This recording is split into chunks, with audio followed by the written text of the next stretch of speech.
아멘. 아, 어제 이 영상을 보면서 마음에 이렇게 지금까지도 그래왔지만 우리가 믿고 있는 예수 그리스도는 절대 허상이 아닙니다. 실제하시는 분이시고 오늘도 살아계시고 존재라고 했을 때 그 존재는 뭡니까? 존재라고 하는 그 말 자체는 뭐예요? 있다라고 하는 거거든요. 있다. 그 단어 그 두 글자 존재라고 하는 건 있다라고 하는 거예요. 그래서 우리가 믿고 있는 하나님은 오늘 존재하고 계십니다. 이 자리에 함께 있다라고 하는 것이죠. 있다. 지금 주님이 있는 게 보여요? 안 보여요? 보인다고 그러면 여기서 맞아야 돼요. 보인다고 그러면 지금 뭐 귀신 들렸거나 뭐 그런 거예요. 주님이 이제 이게 한번 언제 같이 봤으면 좋겠어요. 되게 지루해요. 근데 되게 지루해요. 내용은 되게 전개하는 게 지루한데 그리스도인들은 한번 보면 참 유익한 영화인 것 같아요. 저도 다 보지는 않았지만 중간중간 이렇게 스킵하면서 보긴 했는데 여기서 무엇을 말하고자 싶냐면 우리가 믿고 있는 하나님에 대한 확신을 좀 가지시기를 바랍니다. 확신을 갖고 있는 것이 진짜 신앙인이고 확신이 없어서 이렇게 자꾸 넘어질 수는 있어요. 그런데 나에 대한 확신은 없다 할지라도 주님에 대한 확신이 좀 있으면 좋겠어요. 주님에 대한 확신. 내가 열심히 공부하면 내가 뭔가 이뤄낼 거야. 내가 취업의 문을 두드리면 좋은 직장에 취직이 될 거야 라고 하는 내 삶에 대한 미래에 대한 확신, 나의 열심으로 말미암는 확신은 때론 깎여지기도 하고 파쇄되기도 하고 자꾸 희미해져 가요. 그런데 예수 그리스도에 대한 확신, 살아계신 하나님에 대한 확신만큼은 날로 증가되기를 바랍니다. 그 요한복음 1장에 2장에도 말씀하신 것처럼 이 사도 요한, 그 사도 요한의 삶을 또 풀어내시면서 그 사도 요한과 함께 저기 마지막 선지자에 있었던 침례 요한의 고백을 들으면서 이 요한복음 누가 썼어요? 사도 요한이 썼습니다. 그런데 그 사도 요한의 침례 요한이 등장하면서 예수 그리스도에 대한 확신이 무엇으로 이렇게 어떤 말씀으로 우리에게 딱 증거가 되냐면 나는 새하여진다. 나는 새하여진다. 그러나 예수 그리스도는 흥해진다는 거죠. 2014년도인가 15년도에 이 말씀을 증거했습니다. 증거한 사람은 알아요. 근데 들은 사람은 모르죠. 그런데 그 말씀을 증거하면서 이 흥해진다라고 하는 것을 어떻게 비유했는지 기억하십니까? 그것까지 기억한다면요, 뭐 훌륭한 신앙인들이죠. 흥해진다라고 하는 걸 우리가 바람 빠진 그 풍선에 자꾸 바람을 집어넣는 거예요. 자꾸 내 심령에 우리가 폐도 있잖아요. 이 폐가 이렇게 날숨을 쉬면 다 이렇게 빠진다 이 말이죠. 그러나 들숨을 쉬면 공기가 우리 안에 들어와서 우리의 폐가 팽창하는 것처럼 우리의 육신은 날마다 새해지지만 예수 그리스도가 내 안에서 팽창해지기를 원합니다. 그 풍선에 그 들숨을 쉬어서 그 풍선이 자꾸 팽창하는 것처럼 우리 안에 예수 그리스도의 확신이 날로 증가하시기를 바랍니다. 그것이 축복이고요. 그것이 신앙생활하면서 흔들리지 아니한다면 우리는 정말 승리할 수 있습니다. 그 승리가 나의 확신이 아니라 하나님을 향한 확신이어야 되는 것입니다. 우리 오늘 본문에 있는 1절의 말씀을 한번 보시겠습니다. 1절 말씀 같이 읽겠습니다. 1장 1절 시작.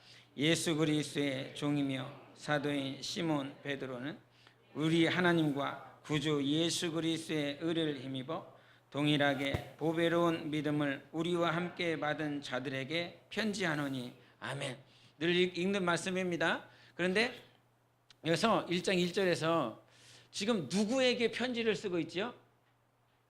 누구에게? 수신자가 누굽니까? 한번 읽고 나면 또 다시 읽어야 되는 영어 공부하는 그런 스타일 하지 말고 국어 했으니까 국어 읽었으니까 수신자가 누구였습니까? 수신자가 그렇죠. 시몬 베드로는 그랬어요. 시몬 베드로는 우리 하나님과 구주 예수 그리스도의 의를 힘입어 동일하게 보배로운 믿음을 우리와 함께 받은 자들에게 편지하노니 그랬어요. 누구에게? 또 읽어야 되는 상황이 자꾸 벌어지지만 중요한 건 오늘 이 1장 1절만 하다가 끝날 수도 있을지 모르겠습니다. 주님께서 그냥 하시기를. 여러분 어디로 돌아가야 되냐면 우리가 성경을 읽을 때 우리의 환경도 중요하지만 이 성경을 썼었던 그 당시의 상황으로 우리가 생각이나 마음들이 돌아가야 됩니다. 지금 이 사도 베드로가 썼었던 이제 지금으로부터 2000년 전이죠. 1세기의 사람이니까 그 1세기 사람으로 우리의 상황과 우리의 마음들이 이렇게 돌아가져야 돼요. 지금 사도 베드로가 이 글을 남기고 있었을 때 예수님은 계십니까? 안 계십니까? 예수님은 죽으시고 부활하시고 영광 보좌에 우리가 가야 될 그 천국에 계십니다. 그 천국에 계신 예수 그리스도를 사도 베드로는 그분에게 말씀을 듣고 깨닫고 배우고 이적도 경험했었던 믿음을 가지고 있어요. 그런데 이것을 지금 누구에게 전하고 있냐면 하나님과 우리 주 예수 그리스도의 의를 힘입어 그런 거예요. 의를 힘입어 동일한 믿음을 동일하게 보배로운 믿음을 가지고 있는 자들에게 그런 거야. 사도 베드로는 어떤 믿음을 가지고 있다고요? 우리가 알 수 있을까요? 없을까요? 어떤 믿음을 가지고 있는지 알 수 있어요? 없어요? 있어요. 알 수 있어요. 사도 베드로가 계속 지금 누구에게 썼냐? 동일하게 보배로운 믿음을 가지고 있는 너희들에게 지금 쓰고 있다는 거야. 지금 내가 믿음이 조금 연약하고 내가 좀 부족하다라고 할지라도 지금 내가 이 말씀을 읽을 때 깨달아져야 되는 것은 뭐냐면 비록 부족한 믿음인 것 같은데 사도 베드로의 입장에서 한 번 더 생각해 보라고요. 그분이 어떤 의의를 가지고 있었는가, 어떤 의의를 가지고 있었느냐가 중요한 거예요. 하나님과 우리 주 예수 그리스도로 말미암는 그 의의를 가지고 있다는 거죠.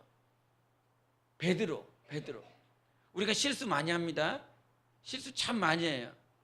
그런데 이 실수를 참 많이 하는데도 불구하고 사도 베드로의 그 삶도 역시 실수투성이의 삶인데도 불구하고 그가 가지고 있었던 것이 하나님께서 주신 의라는 거예요. 하나님께서 주신 의. 오늘 대표기도 들으면서 은혜가 되셨습니까? 은혜가 안 됐어요. 그러면 어떻게 좀 이렇게 해보세요. 어떻게 좀 자기 가슴을 좀 쳐보세요. 은혜가 안 됐다고 좀 쳐봐요. 이런 죽일 놈인데 그게 은혜가 안 되고 죽이려는데 은혜가 안 되면 좀 쳐보세요. 그런데 우리는 넘어지기도 하고 하나님 앞에 온전하게 드리지도 못하는 모습들을 가지고 있어요. 그런데 사도 베드로가 가지고 있는 의가 어떤 의예요? 사도 베드로 넘어졌어요? 안 넘어졌어요? 넘어졌죠. 완전히 실수투성이에요. 그럼에도 불구하고 내가 가진 의를 말을 하는 거예요. 그 당시에 초대교회의 사도들, 제자들 그리고 초대교회에 있었던 성도들의 믿음을 말을 하는 거예요. 왜냐하면 베드로는 그 당시 초대교회의 지도자였으니까요. 지금으로 말하면 뭐 총회장 정도 되려나? 노회장 정도로 되려나? 그래요. 그런 회장으로서 이게 초대교회를 이끌어 가고 있는데 지금 우리는 어떤 믿음을 가지고 있냐면 지금 이 수신자들에게 말을 하는 거예요. 그 수신자가 여러분 되기를 바랍니다. 지금 그 수신자가 여러분이 돼야 이 말씀이 깨달아져요. 근데 그 수신자를 생각하면서 지금 이 초대 예루살렘에 있어요.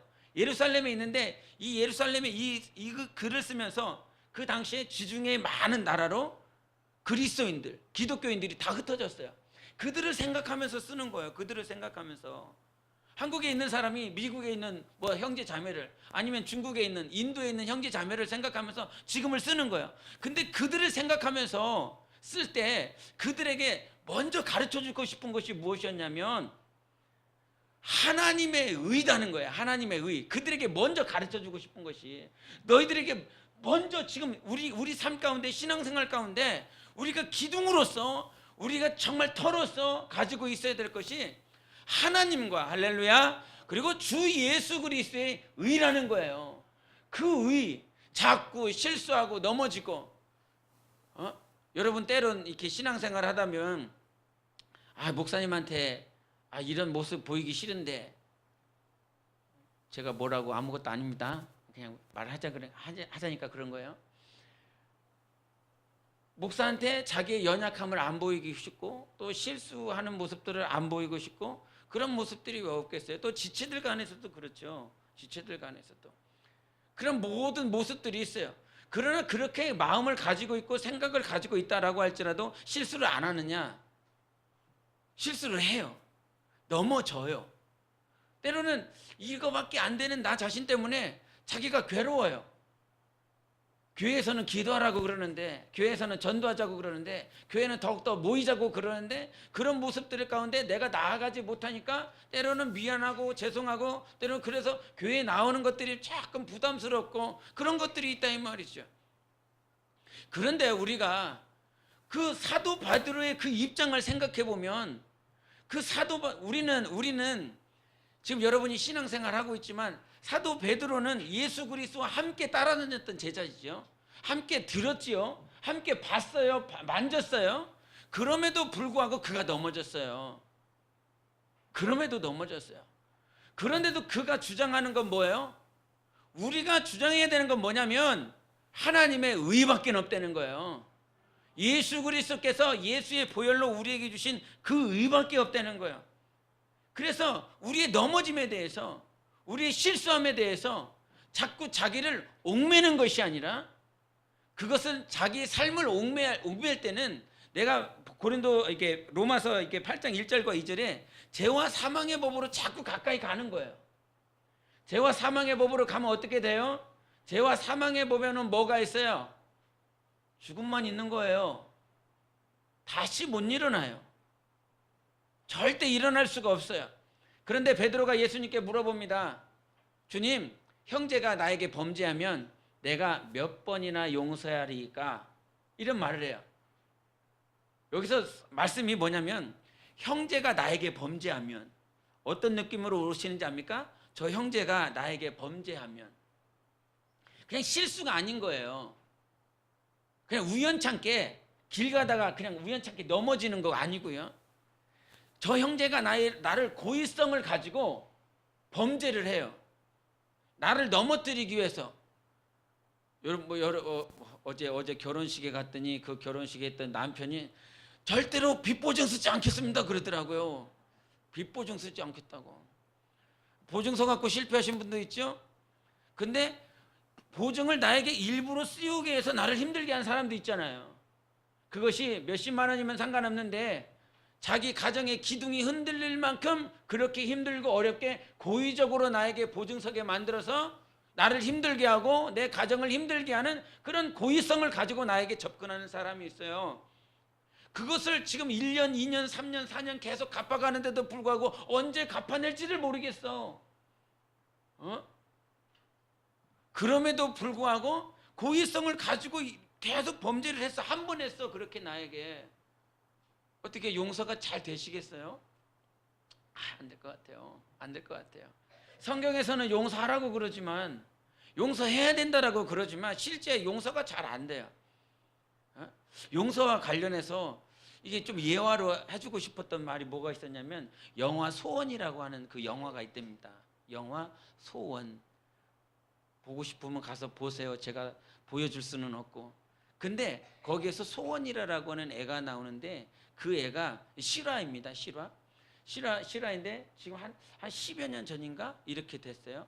10여 년 전인데 그 아이가 학교를 이렇게 가다가 그 술 먹은 남자한테 이 성폭행을 당했어요. 주먹으로 배를 이렇게 맞고 얼굴에 맞고 그 다음에 성폭행 당하고, 그래갖고 이 아이가 거의 죽을 만한 사정 가운데 그 범인이 죽이려고 그랬거든요. 그래서 죽은 줄 알고 갔어요. 그런데 숨이 다시 들어가면서 간신히 살아서 112에 전화를 해서 병원에 이제 결국에 가게 되는데, 그 병원에서 이제 의사가 하는 말이, 이 아이는 대장이 다 파괴가 됐습니다.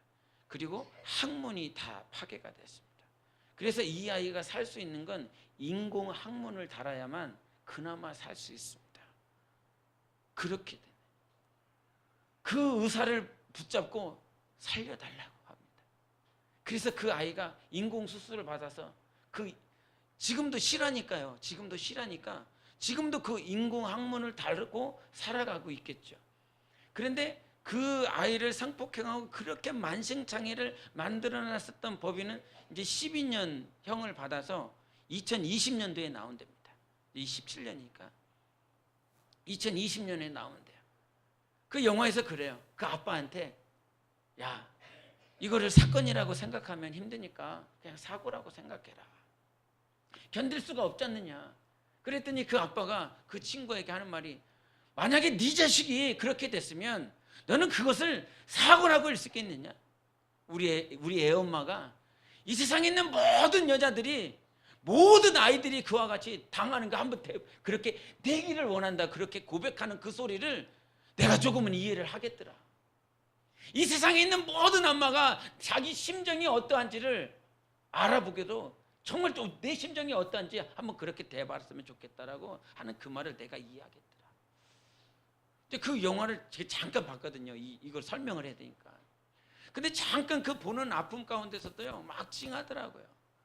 만약에 나 같으면 용서가 가능할까 싶어요.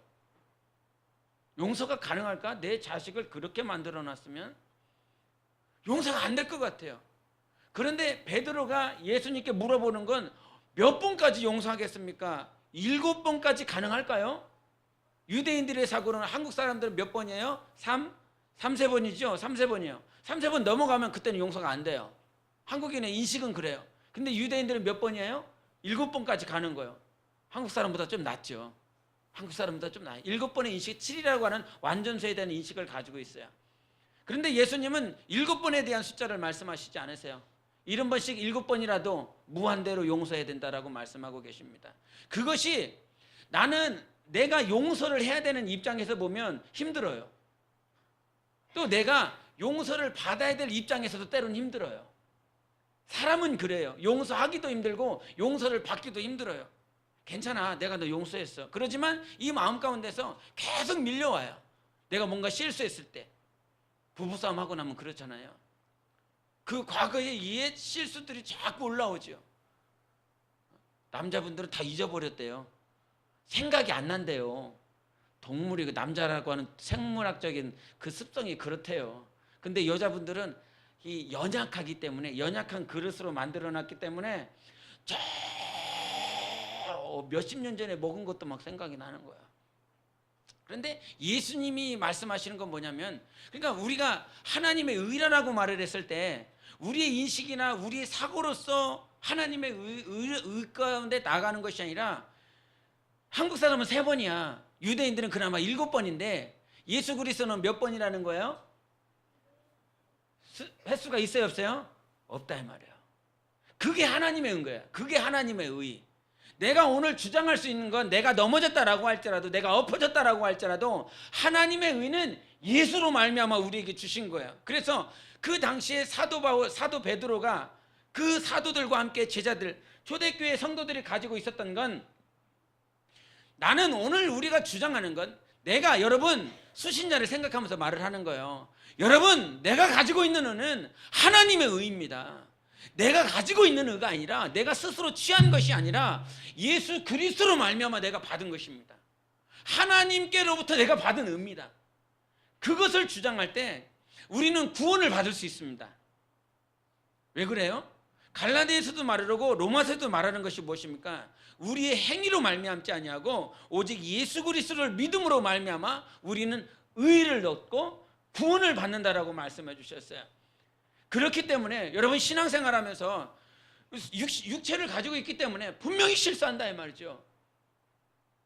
분명히 자기 연약함이 있어요. 고의로 못할 때도 있어요. 고의로 하고 싶지 않을 때도 있어요. 지혜가 어제 늦게 전화 왔더라고요. 늦게 전화 와갖고 한 11시 반인가 전화 왔어. 한참 이렇게 설교를 준비하고 있는데 지혜 누가 지혜 목소리를 잘 따라하던데, 목다님 저 들어가요 이러면서 전화가 왔더라고요. 그러면서 하는 말이, 제가 잘 교회도 못 나가고 잘 하지도 못했는데 오늘 교회에서 많이 와주셔서 제가 힘이 됐어요. 그러면서 한마디가 가더라고요. 어제 잘했지요. 또 안 간 사람은 어제 갔어야 되는데 또 안 갔다고 또 자기를 또 이렇게 할까봐 말하기가 무서워요. 가도 안 갔으면 기도하시면 되잖아요. 그죠? 안 갔으면 기도하면 되잖아요. 경기도 시흥에 산대요. 그 가까운 교회 찾아서 하나님께서 인도해 주셔서 접붙임돼서 또 신앙생활 잘할 수 있도록 기도하시면 되잖아요. 제발 이렇게 앞면만 듣지 말고 뒷면까지 좀 생각하면서 들으세요. 그런데 그 이제 지혜가 그렇게 하는 말이, 제가 말주변이 없어서 한 1분 통화하고 끝났어요. 잘 살아야 돼 이러면서 끝났어요. 근데 그 지혜의 마음도 그렇게 가지고 있잖아요. 자기가 못하는 거, 자기가 하고 싶은데 열심히 하지 못하는 거. 아마 저도 그럴 것입니다. 저도 내게 맡겨주신 양떼들 잘 양육하고 싶은데 그렇게 되지 않고, 주님의 마음을 가지고 양육하고 싶은데, 목회하고 싶은데 그렇게 되지 않고, 계속 넘어질 수밖에 없는 상황들이 우리에게 줄기차게 놓여 있습니다. 어찌하시겠습니까? 넘어지고 끝내고 말겠습니까? 아닙니다. 그래서 사도 베드로는 말을 하는 거예요. 우리가 정말 가지고 있어야 될 건 하나님의 의다. 예수 그리스도의 의지, 나의 열심이나 나의 의가 아니라는 거예요. 베드로의 모습을 보면 그냥 과거에는 자기의 삶에 대한 연약함들이었어요. 주님을 만나도 주님인지 잘 몰랐고, 그분이 어떤 분인지 잘 몰랐어요. 그냥 주님에 대한 인식에 대한 문제였어요. 그러나 주님을 따라다니면서 자기 실수하는 것들이 점점 커지더라고요. 결국은 그 겟세마네에서 만났었던 그들을 보면서, 야, 일어나래.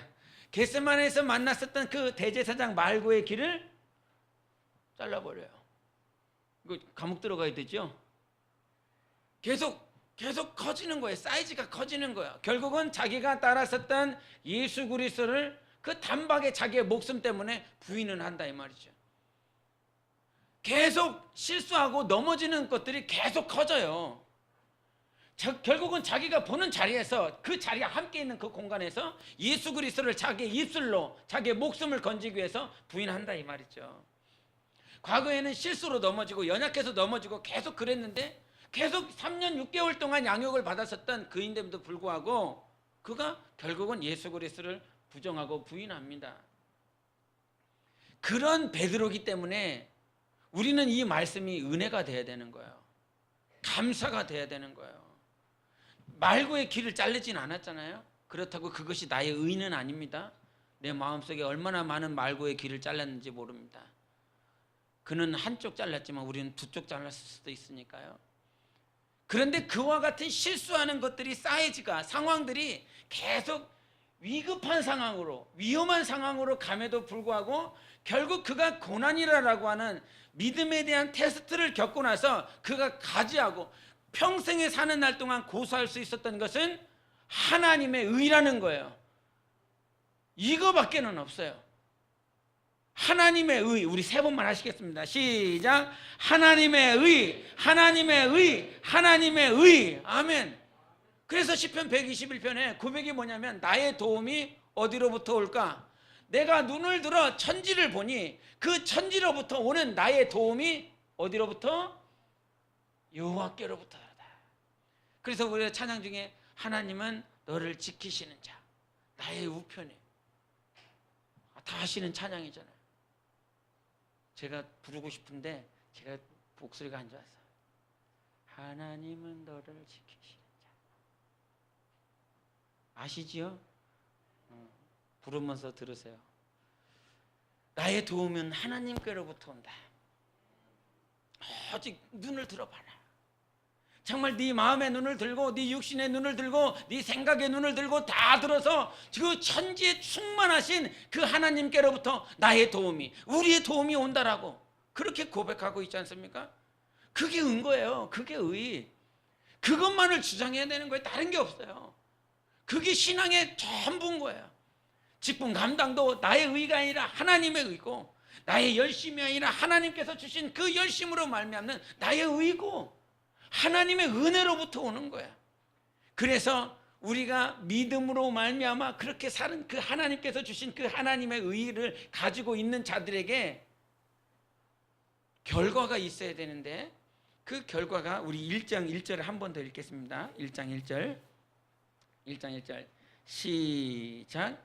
예수 그리스도의 종이며 사도인 시몬 베드로는 우리 하나님과 구주 예수 그리스도의 의를 힘입어 동일하게 보배로운 믿음을 우리와 함께 받은 자들에게 편지하노니. 아멘.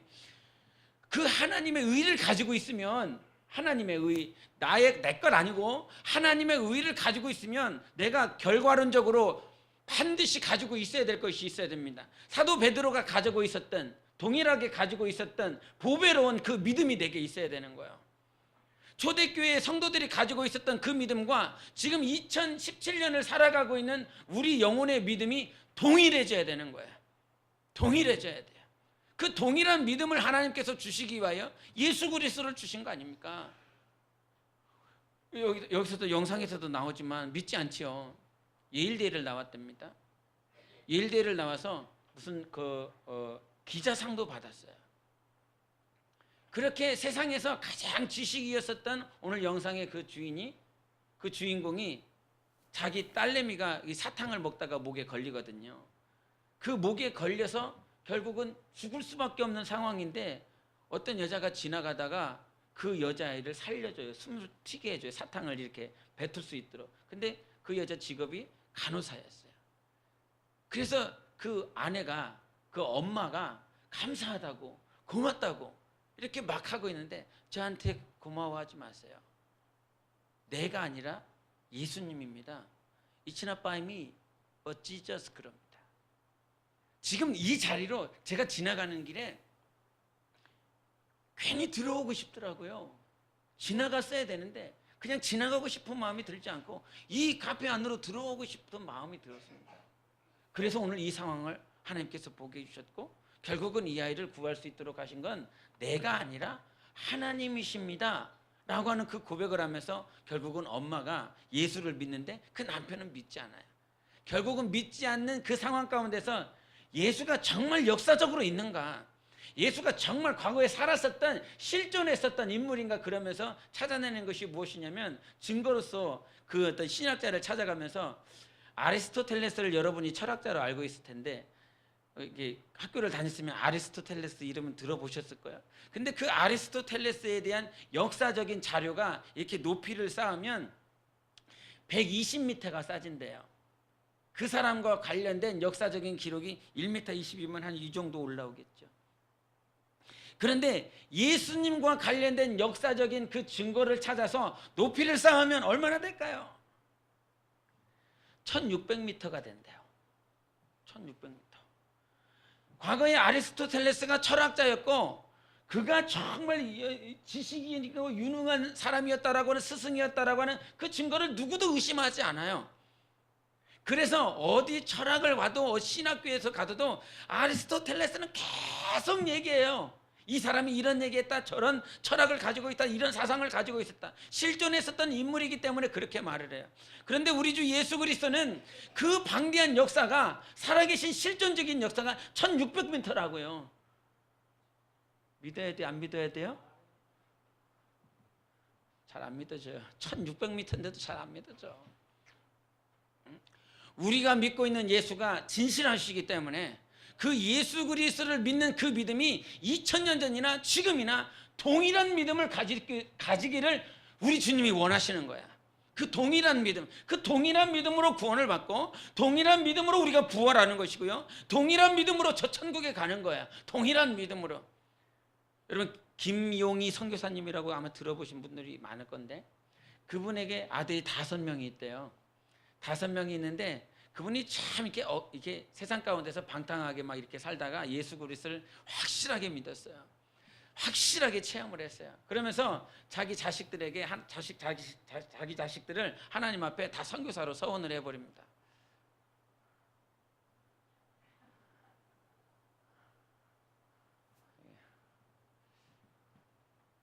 다섯 명을 다 그렇게 했어요. 근데 첫째 아들이 서쪽 아프리카, 그러니까 서쪽에 있는 어느 나라인지는 모르겠는데 서쪽에 있는 아프리카로 이렇게 선교를 갔는데 그 자기 아들이 간 그 지역에 이제 그 선교사님이 간 거야. 그 선교님이 가서 이제 집회를 하다가 봤는데 막 상황이 너무 안 좋은 거죠. 막 말라리아가 창궐하고 막 온갖 어제 막 필리핀 왔다 갔다 하면서 얘기했는데 막 팔이 막 엄청 많고 막 먹을 것도 없고 막 그런 상황인 거예요. 그런 상황을 보면서 이제 마지막 이제 와야 되는데 같이 가자 이런 말을 하고 싶은 게 막 여기 이빨까지 막 여기까지 막 차오른 거예요. 같이 가자. 못 보겠다. 이게 사역하는 것도 힘들고 지금 병도 막 일으켰는데 마지막 그날 밤에 이게 말하고 싶은 마음이 굴뚝 같은데 무릎 꿇고 하나님께 기도했답니다. 기도했더니 하나님께서 가르쳐 주신 것이 있대요. 그래서 하나님께서 가르쳐 주셔서 그 자기 아들에게 거기에 뭐 벽지가 있었는데 그 박스 벽지가 있었는데 그 벽지에다가 하나님께서 주신 감동을 그대로 그냥 쓰고 거기다가 딱 두고 그냥 와버렸대요. 그리고 몇 해가 지나서 그 가족들이 함께 다 모여서 이제 사역하는 그런 가족이니까 모여서 사역에 관한 얘기 이런저런 얘기를 하다가 이제 자기가 이제 돌아가면서 얘기를 하다가 이제 첫째 아들 순서가 됐는데 아들 순서가 딱 돼갖고 그 아버지가 그 아프리카에 와서 그 박스에다가 써줬었던 아무도 모르는데 자기만 아는 거야. 그거를 이제 얘기를 하면서 거기에다가 아버지가 뭘 써줬냐면 우리 땅 끝에서 죽어 하늘 복판에서 만나자 이 말을 써주고 갔대요. 뭐라고요? 땅 끝에서 죽어 하늘 복판에서 만나자. 그거를 딱 써주고 갔는데 그거를 자기 자식이 그 벽에다가 그 박스로 써놓은 그 글씨를 계속 사역하면서 계속 적어놨대요. 거기 걸어놨대요. 걸어놔서 결국은 그거를 가지고 오면서 살면서 지금까지 사역을 하고 있었는데 이제 가족들에게 얘기하면서 아버지 감사합니다. 스승이라고 감사합니다. 땅 끝에서 죽어서 하늘 복판에서 만나기를 원합니다. 이 말을 했다는 거죠. 참 그 얘기를 들으면서 아버지 선교사에게 주었었던 그 믿음이 누구에게 유전이 되었을까? 그 첫째 아들에게 유전된 것을 보면서 참 복된 선교사고 복된 가정이다. 그런 생각을 해보면서 하나님께서 예수 그리스도에게 주신 그 말씀으로 사도 베드로가 가졌었던 그 믿음을 오늘 하나님이 우리에게도 요구하십니다. 우리에게도 있기를 원합니다. 그런데 그 사도 베드로가 가졌었던 초대교회에 가졌었던 그 믿음을 우리가 온전히 가질 수 있는 것은 무엇이냐면요, 다른 거 아니에요. 죽음의 선상 가운데서도 고난의 그 마지막 그 끄트머리에서도 우리가 주장하는 것 하나님의 의밖에 없다는 거예요. 그것만 주장하면 된다는 거예요. 그것이 동일한 믿음을 우리에게 하나님께서 주신다라고 하는 것입니다. 동일한 믿음 딴 거 아니라고요. 모든 상황 가운데서 나를 보지 말고 하나님을 보라는 거예요. 모든 상황 가운데서 나를 인도하시고 나를 주장하시는 그 하나님을 보라는 거야. 그 하나님을 볼 때 우리에게 동일한 믿음을 주시고 동일한 생명으로 하나님께서 갚아주신다는 거죠. 우리가 계시록을 보면 마지막 환란이 옵니다. 여러분, 마지막 환란 옵니다. 여러분은 통과할까요? 안 통과할까요? 통과하시기 바랍니다. 뭔 환란인지 알고 아멘 했어요. 뭔 환란인지 알고 아멘 하셔야죠. 근데 그 환란이요,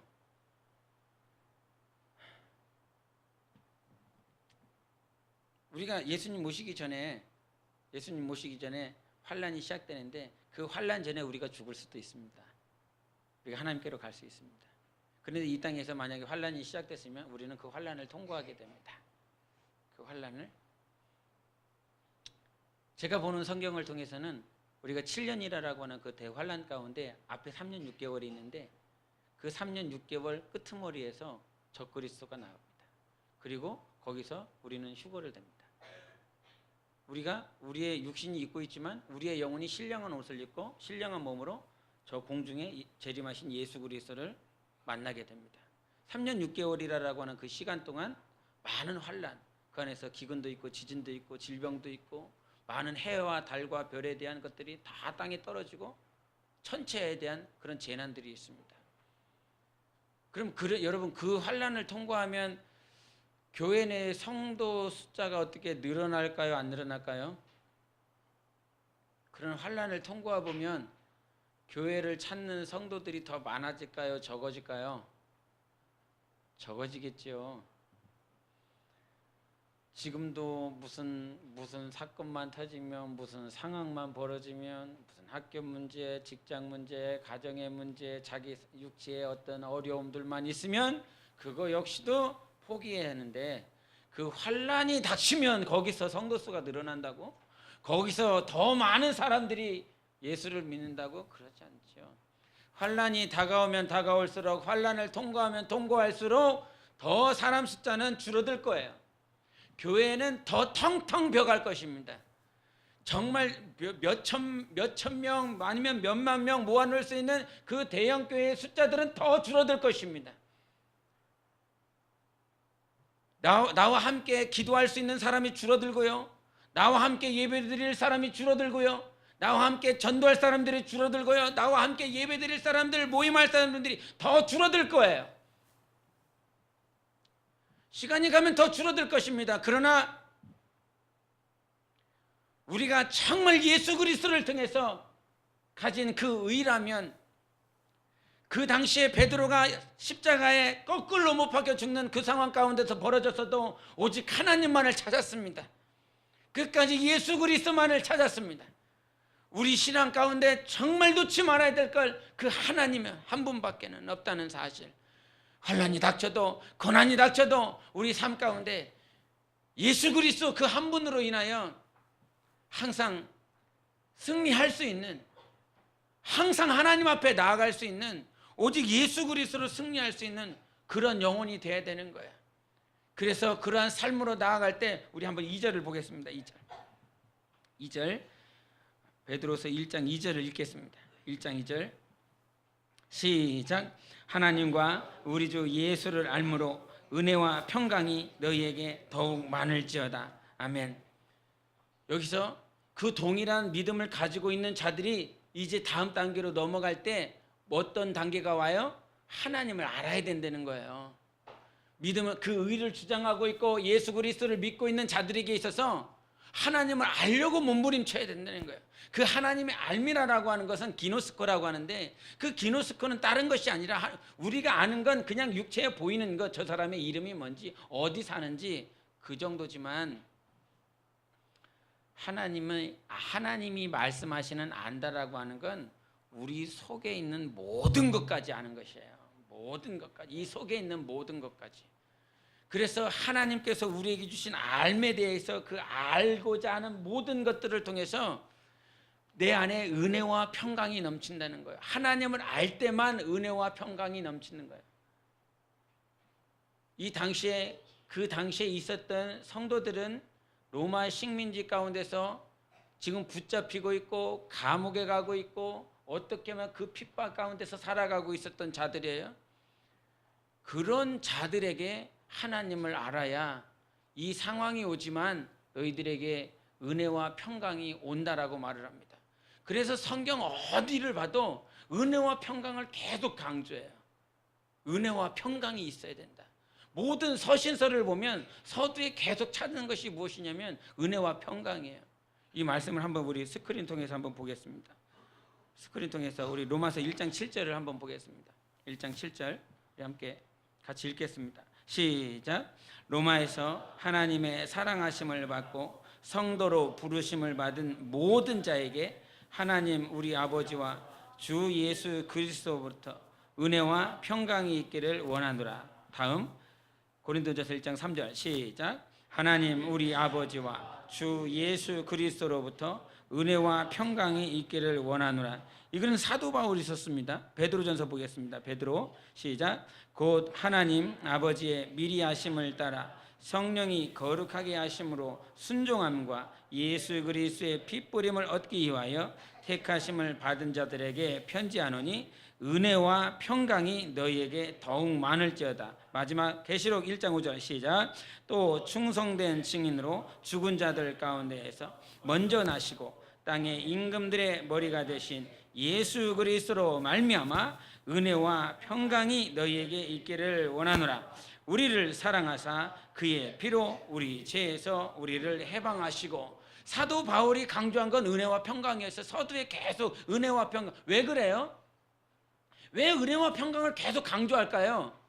그 당시에 핍박이 있기 때문에 그런 거예요. 박해가 있기 때문에 거예요. 사도 바울이 가는 곳곳마다 데살로니가에서도 그랬지만 그 데살로니가에서 크리스천들을 계속 죽인다고요. 베드로도 마찬가지죠. 그 초대교회 핍박당하는 그 상황 가운데서 계속 언제 감옥에 갈지 몰라요. 언제 남편이, 언제 자기 아내가 언제 핍박당해서 감옥에 갈지 모르고. 계시록에도 사도 요한님 똑같은 거예요. 그 당시에 계속 주장했었던 건 은혜와 평강인 거예요. 근데 그 은혜와 평강이 언제 온다고요? 은혜와 평강이 언제 온다고요? 하나님을 알 때 가능하다는 거예요.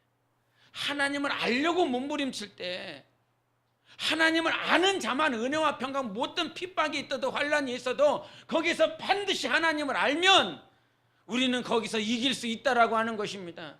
여러분, 직장 내에 문제가 있습니까? 하나님을 알면 은혜와 평강 가운데 이길 수 있습니다.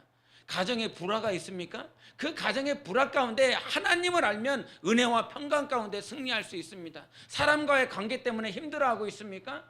하나님을 알면 은혜와 평강 가운데 이길 수 있습니다.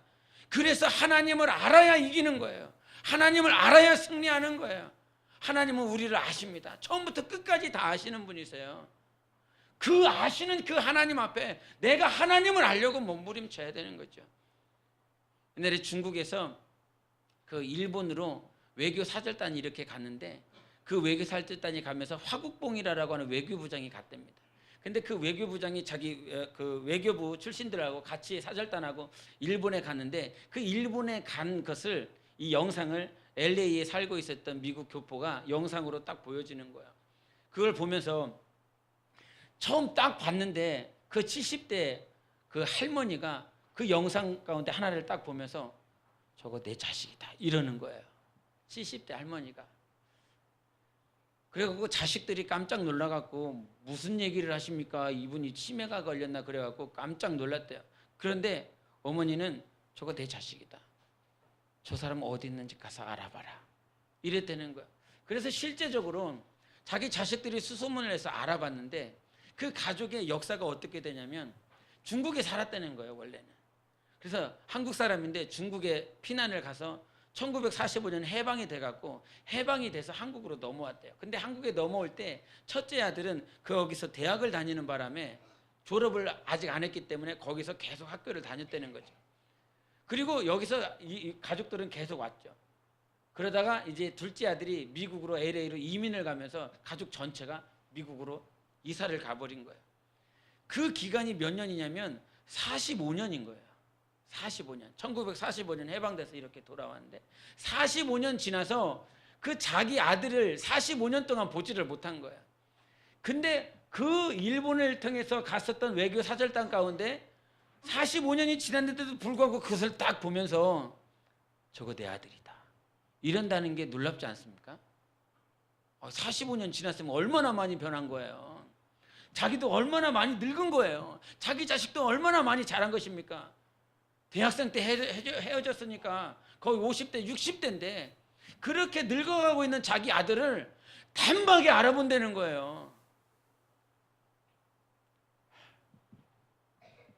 우리 하나님, 우리 알고 계십니다. 우리 하나님 처음부터 끝까지 다 알고 계십니다. 주님이 우리에게 요구하시는 거 있어요. 정말 하나님의 의를 주장하면서 동일한 믿음을 갖고 그 믿음 안에서 하나님을 알아가라. 예수 그리스도를 알아가라. 모든 상황 가운데 예수 그리스도를 알 때 우리는 진실로 은혜와 평강이 누려질 수 있습니다. 그때 우리는 하나님 살아계시다고, 하나님 우리와 함께 한다고 9월달 표어처럼 그것이 간증이 될 것입니다. 예수 그리스도를 알아가십시오. 예수 그리스도를 동일한 믿음 가운데서 예수 그리스도를 알고 은혜와 평강 가운데서 항상 승리하시는 우리 몸된 게 모든 지체들 되시기를 예수 이름으로 축원합니다. 우리 함께 이 시간 기도하기 원합니다. 하나님 아버지, 오늘 이 시간도 나에게 말씀하셨사오니 내가 예수 그리스도를 알기 원합니다. 넘어진다 할지라도 하나님의 예수 그리스도의 의를 주장하시고 정말 그 초대교회 가운데